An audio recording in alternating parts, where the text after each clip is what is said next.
What you are about to hear is not casual advice. It is a shift in how you walk, speak, think, act, a shift in how you interpret your circumstances and command your future. Let me tell you something that most men never grasp until it's too late. Your life bends to your assumptions. The way you expect things to go is the way they usually go, not because of fate, but because of focus. Because your dominant thoughts pull circumstances into alignment. They shape how you act, how you speak, how you persist or retreat. So what if you assumed right now that everything is working out for you, even when it's hard, even when it's silent, even when there's no proof? What if you lived like the outcome was certain, like the door was already open, and all you had to do was walk through it? That is not wishful thinking. That is mental engineering, and it is how the greatest minds in history rose through failure, criticism, and fear. Henry Ford didn't hope things would work out. He decided they would. He poured his belief into the unknown before the world believed it was even possible. When everyone said the automobile was a fantasy, he built factories. Thomas Edison didn't doubt after his first 100th or 10,000th failed prototype because he assumed success was inevitable. He didn't need to see it. He carried it in his mind, and he acted as if it was already his. Charles Schwab didn't operate from fear. He operated from faith in his vision, a faith so strong that entire steel empires were shaped by it. His certainty was contagious. His belief made other men follow. And Andrew Carnegie, the man who transformed industry and wealth in America, he did not ask, what if this doesn't work? He moved as if the results were already secured. That is the energy that builds legacies. So why not you? Why not now? Why not today? You've spent enough time worrying, enough time hesitating, enough time telling yourself stories rooted in fear.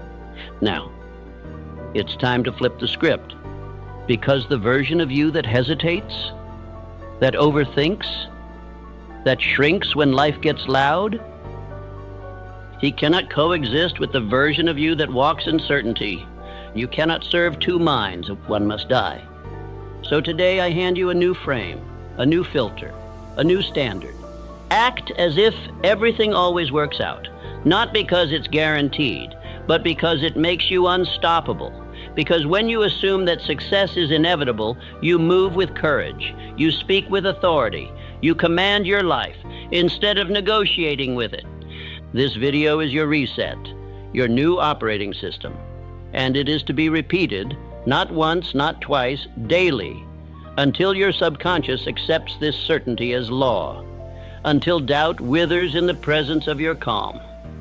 Because fear cannot live where faith is present. And the moment you live in alignment with the assumption that the outcome is secured, you destroy fear. So listen with intensity. Speak these truths aloud. Let them enter your nervous system like fuel. Because what we do next is not motivation, and it is reprogramming. And by the end of this hour, you will not think the same, and you will not move the same, and you will not be the same. Let's begin.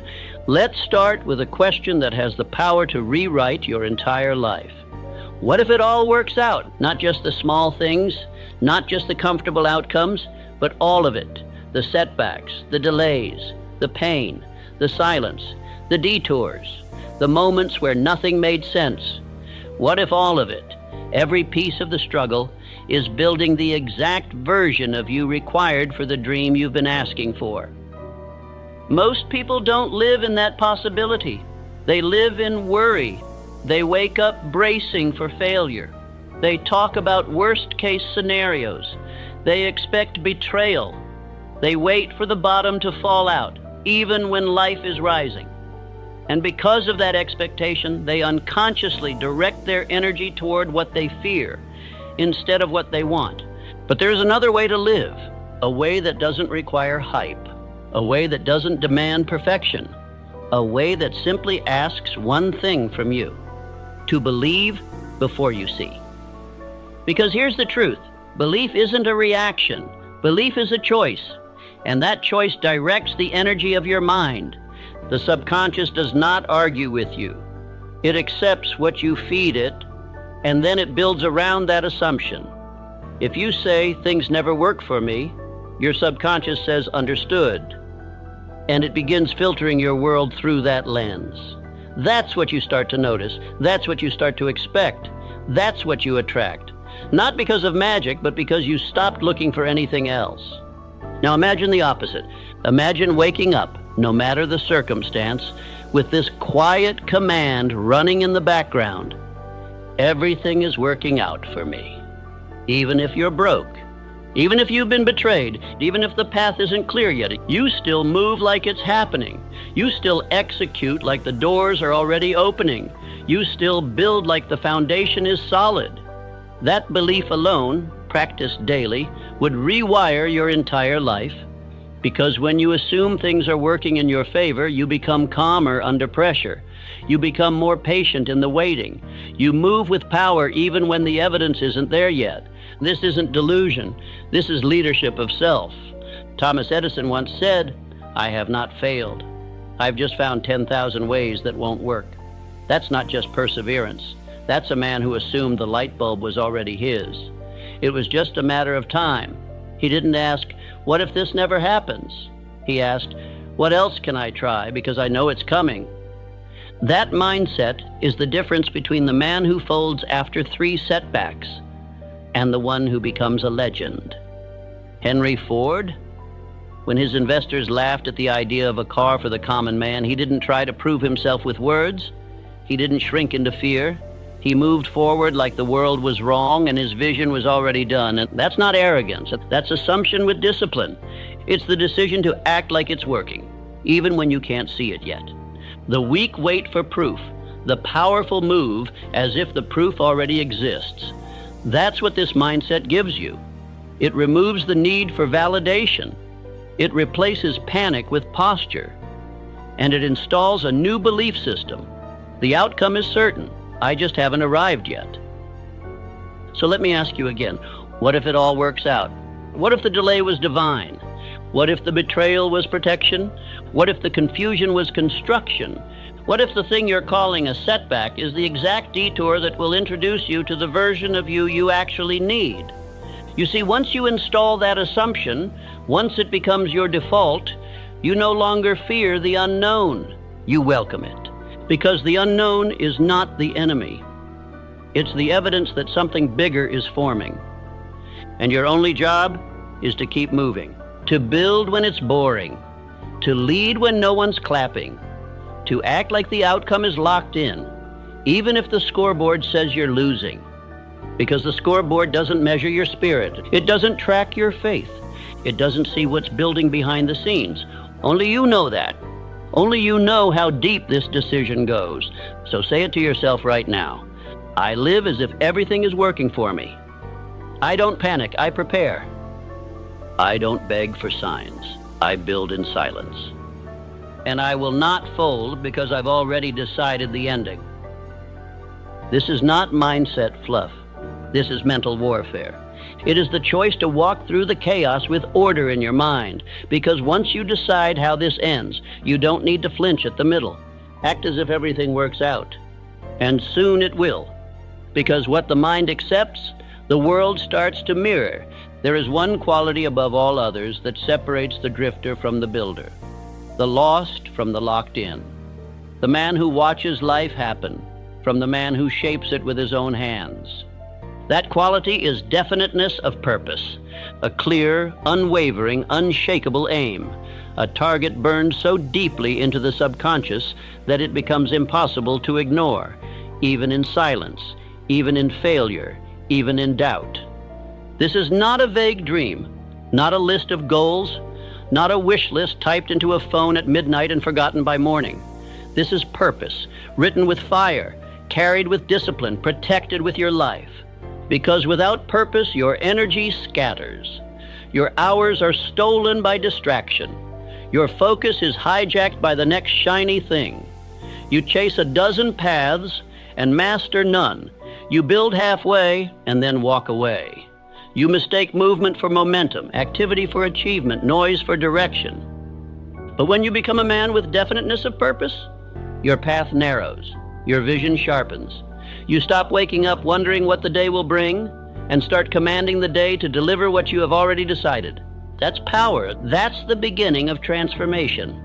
Look at every man who changed the course of history, and you will find a purpose behind his steps. Henry Ford didn't aim to be wealthy someday. He decided to revolutionize transportation, and he pursued it with a focus so sharp the world had no choice but to adjust. Charles Schwab didn't dabble. He knew what he was there to build.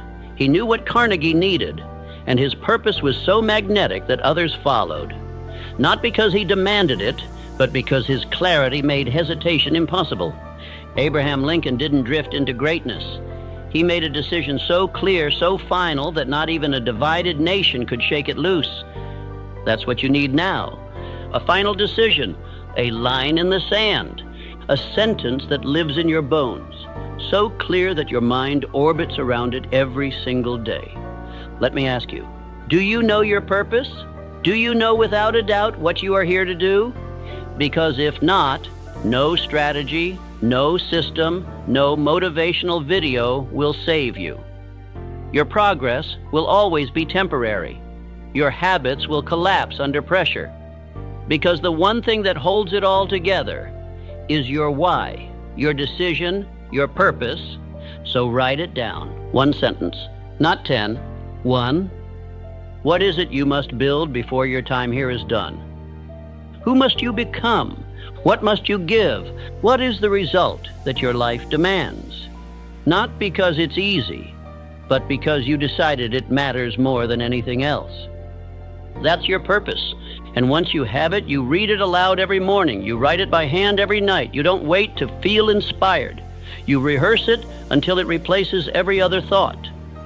This is the foundation of all confidence, to wake up and know where you are going.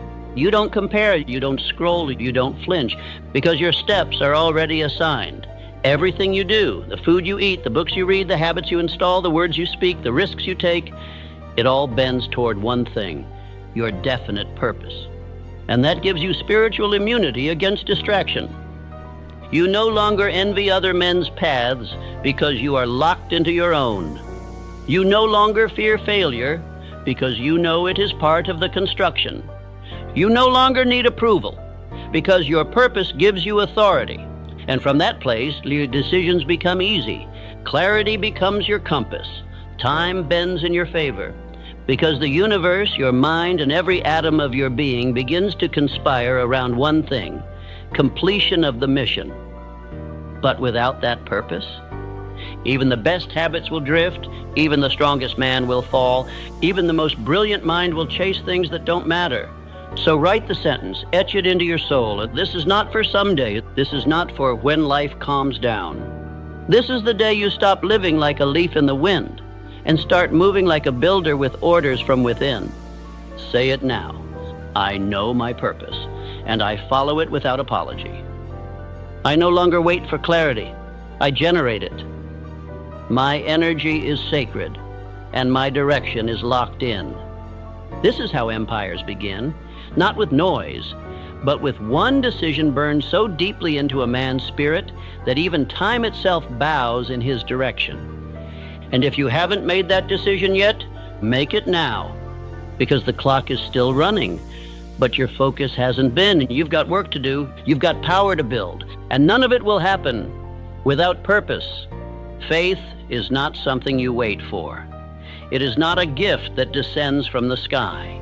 It is not the result of hope or circumstance. Faith is something you build. It is constructed the same way a building is constructed, brick by brick, act by act, thought by thought, until you stand in the middle of something so strong, so stable, that even your doubts must bow before it. Let me tell you a truth most men will never understand. Faith is not emotion. It is repetition. It is the byproduct of consistent, disciplined belief, spoken aloud, written down, acted upon, until your subconscious accepts it as fact. You don't find faith, You forge it, you train it, you rehearse it until it no longer requires evidence, because it becomes the evidence. And here's the key. The mind doesn't believe what is true. It believes what is repeated. That is why so many men believe in failure, because they've rehearsed it. They've spoken doubt daily. They've imagined disaster over and over. They've aligned their actions with fear, and then wondered why faith hasn't arrived. Let me be clear. You cannot rehearse weakness and expect strength to show up. You cannot marinate in hesitation and expect certainty to grow. Faith, like muscle, is earned through resistance. It is built by applying pressure to your comfort, and every time you follow through, especially when it's hard, you earn more of it. That is why autosuggestion is not a game. It is the gateway.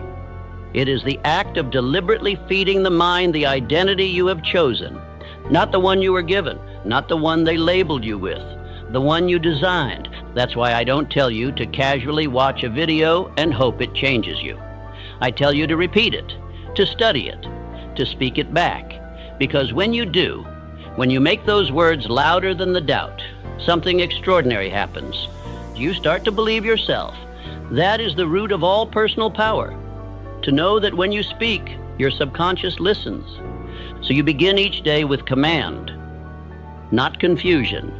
You wake up and speak the script of the man you are becoming, not just because it sounds good, but because you know it is writing new grooves in your mind. And those grooves will become the path your feet walk. Thomas Edison did not succeed because he felt inspired. He succeeded because his faith in the outcome was greater than any single failure. 10,000 times he tried. 10,000 times he found a way that didn't work, but he never called them failures because his faith was anchored. He had already seen the light before the world did. And every act of effort, every moment of fatigue, every time he reset his tools and started again was another layer of belief.